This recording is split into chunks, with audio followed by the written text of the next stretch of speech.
Hello बच्चों, कैसे हो आप सभी लोग? बढ़िया एकदम। तो बच्चों, आज हम जो वर्कशीट मैंने आपको प्रोवाइड की थी उसके जो सब्जेक्टिव क्वेश्चंस थे तो उनको आज हम डिस्कस करने वाले हैं। तो अगर आपने इस वर्कशीट को अभी तक सॉल्व नहीं किया है तो जल्दी से टेलीग्राम चैनल को ज्वाइन करके आप वर्कशीट डाउनलोड कर लो और उसको सॉल्व करके यहाँ पे आ जाओ। तो अगर जो आपके डाउट्स आते हैं तो आप उनको यहाँ पे देख सकते हो। तो आइए शुरू करते हैं आज का हमारा डिस्कशन।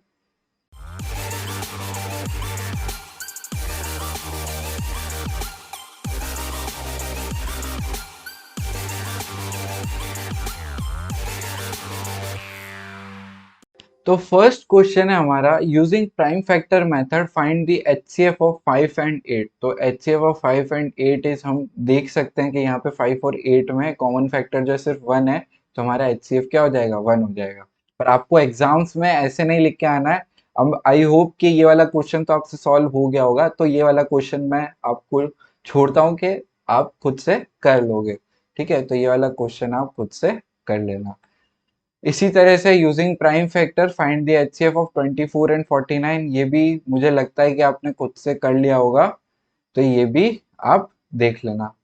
अब ये वाला क्वेश्चन मैं बता देता हूँ। वैसे पिछली वीडियो में मैंने इस टाइप का क्वेश्चन एक करवाया था, फिर भी एक क्वेश्चन हम यहाँ पे देख लेते हैं। Prove that √5 minus √3 is a rational number, is not a rational number. तो हम सबसे पहले क्या करेंगे, यहाँ पे मान लेते हैं let √5 minus √3 is a rational number. ठीक है, जब हमने यहाँ पे ऐसा लिखा तो √5 माइनस √3 जो है उसको हम क्या लिख सकते हैं? P अपॉन Q की फॉर्म में रिप्रेजेंट कर सकते हैं, जहां पे Q is not equal to 0। अब यहाँ पे हम क्या करेंगे, स्क्वायर कर देंगे बोथ साइड्स को, है ना। नेक्स्ट स्टेप में हम दोनों साइड्स को स्क्वायर कर देंगे, तो इस साइड में क्या बन जाएगा? 25 प्लस 9। बिल्कुल गलत है। ए माइनस बी का होल स्क्वायर क्या होता है? A square plus B square minus 2ab, है ना। बहुत से बच्चे इसको क्या कर देते हैं? 25 माइनस 9। अरे ऐसा नहीं होता है, ऐसा होता है plus 2 into √3 √5 is equal to P square upon Q square. अब यहाँ पे LHS में क्या बच गया? √3 एंड √5, और हमने इसको RHS में भेज दिया, तो ये क्या बन जाएगा? -34। सही है ना। और अगली स्टेप में एलसीएम ले लो, तो P square minus 34 Q square upon Q square, और 2 को भी उधर से हम इधर ले आते हैं। अब देखो, हमको जैसा कि पता है √3 और √5 क्या है? इर्रेशनल नंबर है ना। तो as we know that √3 and √5 are irrational numbers and the RHS is a rational number, so what we assumed was wrong, hence yeah, therefore √5 minus √3 is irrational number या is not a rational number। तो वही कहानी आपको वापस से लिखनी है कि LHS में क्या है? इरेशनल है, और RHS में क्या है? रैशनल है। तो दोनों बराबर नहीं हो सकते, इसीलिए जो हमने माना था वो गलत है, और जो √5 माइनस √3 है वो रैशनल नंबर नहीं है। चलो नेक्स्ट क्वेश्चन देखते हैं। Without actual division, classify the decimal expansion of following number as terminating or non-terminating and recurring। तो हमको पता है कि अगर डिनोमिनेटर में 2m इंटू 5n हो तो ही क्या होता है? वो टर्मिनेटिंग होता है। तो देख लेते हैं किस किस में 2m या 5n में टर्मिनेट हो पाता है। तो 16 को अगर हम प्राइम फैक्टराइज करें तो 2 4, तो ये हो जाएगा टर्मिनेट। 150 का अगर हम फैक्टर करें तो ये भी आ जाएगा। 150 को भी हम रिप्रेजेंट कर देंगे 25 इंटू 6, है ना। 25 इंटू 6, तो ये क्या हो जाएगा? 5 to the power 2 into 2 into 3, तो ये नॉन टर्मिनेटिंग है। उसके बाद 75 को हम देखते हैं, तो 75 क्या आ जाएगा? 25 इंटू 3, तो 75 क्या हो गया? 5 टू द पावर 2 इंटू 3, तो ये भी नॉन टर्मिनेटिंग हो गया। और 200 को देखेंगे तो ये हो जाएगा 2 इंटू 2 इंटू 5 यानी 2 the power 3 into 5 to the power 2। तो 200 हो गया इस तरह से, तो ये क्या हो जाएगा? टर्मिनेटिंग हो जाएगा। तो फर्स्ट और फोर्थ वाले क्या हो जाएंगे, टर्मिनेटिंग। अब आपको इसका सॉल्यूशन लिखना होगा, तो आप क्या करोगे, as we know that the terminating numbers are of the form where the denominator is of the, sorry, as we know that the number which terminate to finite decimal places are in the form of one numerator upon denominator, where denominator is the form of 2 to the power m into 5 to the power n, and they terminate after m digits if m is greater than n, or n digits if n is greater than m। तो हमने जो पहले लिखा था उसी को वापस से मैंने बोल दिया है, तो आप लिख सकते हो। और इसी तरह से आपको फिर प्राइम फैक्टराइज करके बताना है डिनोमिनेटर्स का, और इस तरह से आप इस क्वेश्चन को सॉल्व करोगे। ठीक है, चलो नेक्स्ट क्वेश्चन देखते हैं। Show that any positive odd integer is of the form of 4q plus 1 or 4q plus 3, where q is some integer। तो हम इसमें यूक्लिड्स अंकल की हेल्प लेंगे। तो हम यहाँ लिखते हैं कि by Euclid's division lemma, Euclid division lemma, we can say that a या फिर p is equal to 4, p is equal to b q plus r। In this case, b is equal to 4, hence r is equal to 0, 1, 2, 3। हमने पढ़ा था कि अगर जो जिससे हम डिवाइड करते हैं तो रिमाइंडर हमेशा उससे छोटा आता है। Now if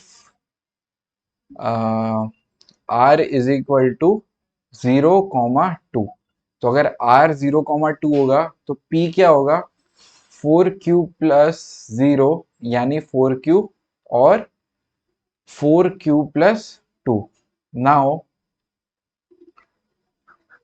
now 4q and 4q plus 2 are divisible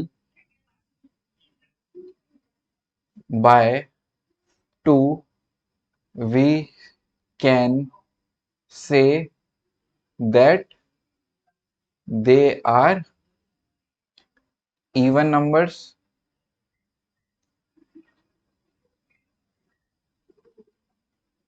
On other hand, 4q plus 1 and 4q plus 3, on other hand n is equal to 1, 3, so 4q and 4q plus 3 are not divisible by 2, hence we can say that any positive odd integer is of the form of 4q plus 1 और 4q plus 3। तो ये वाली चीज आप यहाँ पे copy paste कर देना। क्या करोगे, CTRL control C plus control V। ठीक है, यहाँ पे कॉपी और पेस्ट कर देना। चलो आई होप ये वाला क्वेश्चन भी आपको समझ में आया होगा। नेक्स्ट क्वेश्चन पे बढ़ते हैं।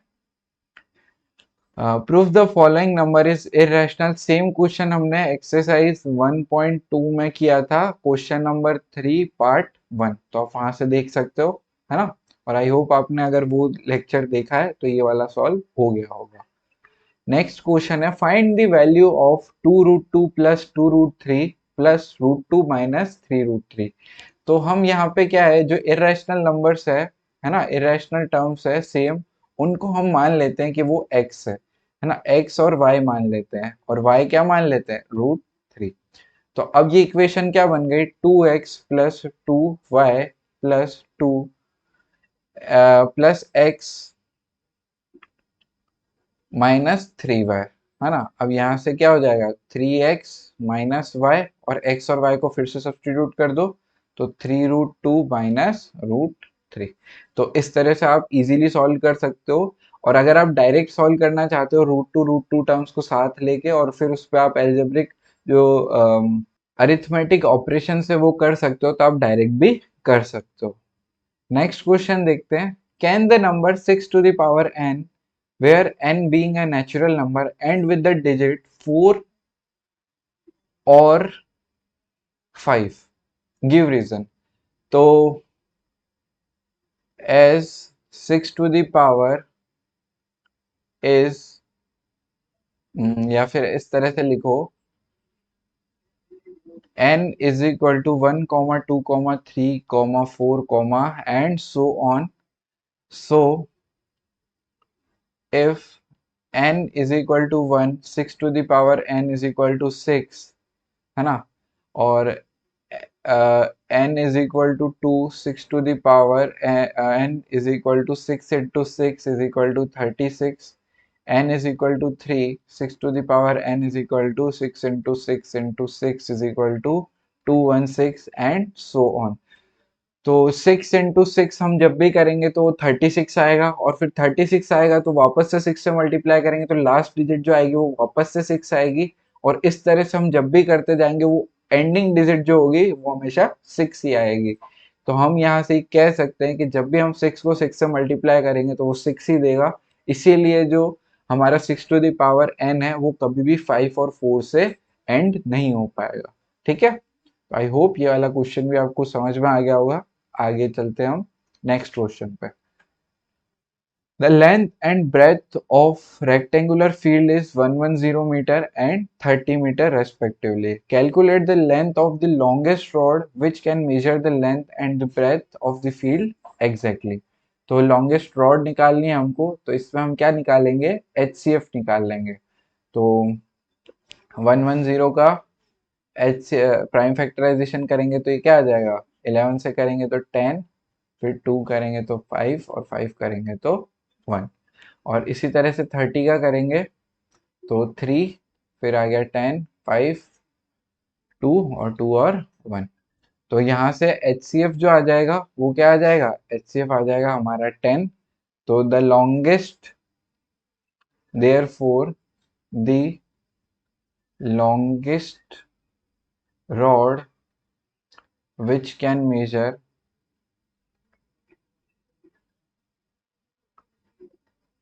the rectangular field, the L and B of rectangular field is 10 metre. ठीक है, तो 10 मीटर की रॉड से आप इजीली दोनों चीज को मेजर कर सकते हो और एग्जैक्टली मेजर कर सकते हो।